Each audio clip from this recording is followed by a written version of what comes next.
हाँ गुरु मेहर करे हमें अरदास करनी आ जाए। गुरु तेग बहादुर साहब जी बड़ी प्यारी जुगती बताते हैं अरदास की, बहुत ही प्यारी, श्रवण कीजिए। बहुत ही गहरे भाव हैं इस पंक्तियों के, ध्यान से सुनना।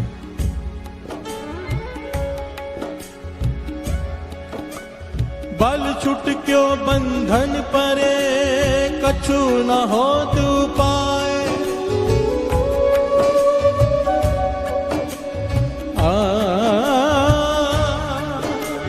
बल छुट क्यों बंधन परे, कछु न हो तू पाए।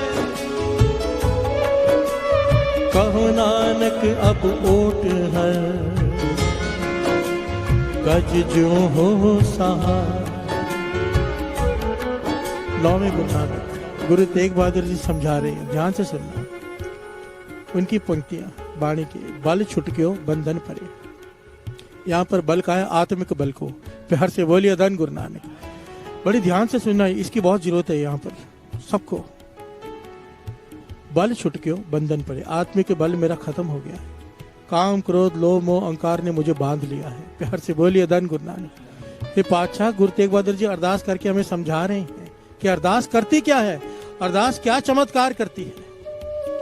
बल छुट क्यों बंधन परे, कछु ना हो तो पाए। हे वाहिगुरु, मुझसे कुछ नहीं हो पा रहा है, ये पांचों मुझे लूट रहे हैं, मुझे बांध लिया है बंधनों में।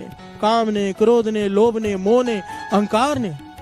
मेरा बल काम नहीं कर रहा, खत्म हो चुका है आत्मिक बल।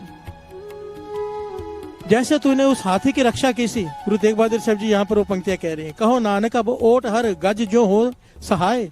जिस प्रकार तेंदुओं से हाथी को बचाया था, बंधन मुक्त किया था, मेरे भी बंधन काट दे। प्यार से बोलिए धन गुरु नानक।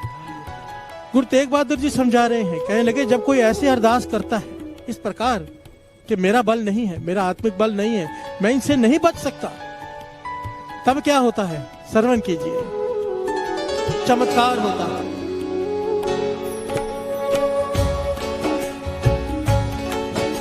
बल हुआ बंधन छूटे,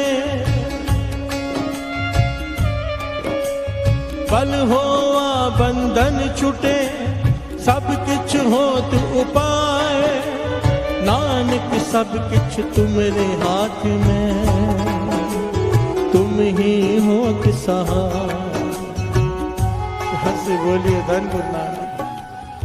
गुरु तेग बहादुर साहब जी कहते हैं, जब कोई इस प्रकार ढहकर बेनती करता है, अरदास करता है गुरु के आगे, तो क्या होता है, गुरु उसी वक्त आत्मिक बल भर देता है। प्यार से बोलिए धन गुरु नानक।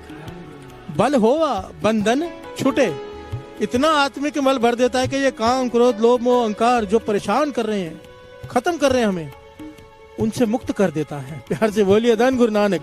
वो काबू में आ जाते हैं।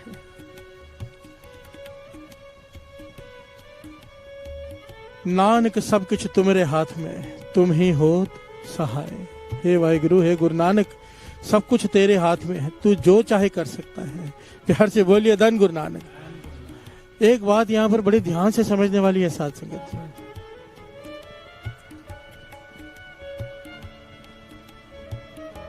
चाहे कोई 100 जन्मों की भक्ति कर ले, चाहे 100 साल तप कर ले, ये पूरा हम हिस्ट्री देख लीजिए। दास ने आज तक जितनी भी किताबें पढ़ी हैं, जितनी भी घटनाएं पढ़ी हैं, एक तथ्य सामने आया है। आखिर में चाहे योगी हो, चाहे तपस्वी हो, चाहे संत हो, चाहे फकीर हो, जिसने भी पाया है, सारी मेहनत कर करके थक गया। जब कई सालों की, जब उसे एहसास हो गया कि मेरे करने से कुछ हो ही नहीं रहा, जन्म बीत गए, कई साल हो गए बंदगी करते हुए, वो नहीं मिला, आखिर में अरदास करता है वो। प्यार से बोलिए धन गुरु नानक।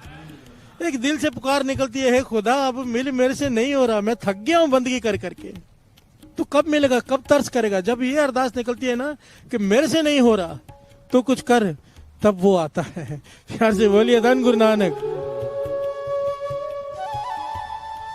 आखिर में अरदास ही वो चीज है जो पहुंचाती है। बस कोई ये कह दे कि मैं वासना को कंट्रोल में कर सकता हूं, सवाल ही नहीं उठता, हो ही नहीं सकता।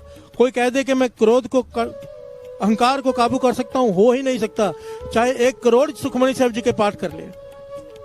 आखिर में जब अरदास करेगा ना, पातशाह तरस कर, मैंने इतने पाठ किए, तूने करवाए, पर कुछ नहीं हो रहा, तू तरस कर, तब वो तरस करता है।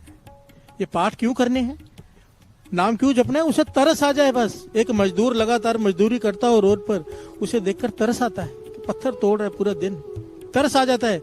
जब हम पूरा दिन बैठ के नाम जपते हैं, गुरु को तरस आता है। ये जब नाम जपना, अमृत वेला करना, केवल इसके लिए कि उसे तरस आ जाए। प्यार से बोलिए धन गुरु नानक। क्योंकि मिलाएगी तो एक अरदास बस, और अरदास अक्षरों की मोहताज नहीं। प्यार से बोलिए धन गुरु नानक।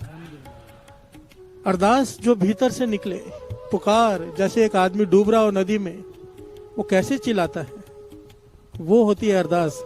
प्यार से बोलिए धन गुरु नानक। इस प्रकार से जब तक अरदास पुकार नहीं निकलती, तब तक नहीं सुनता वो।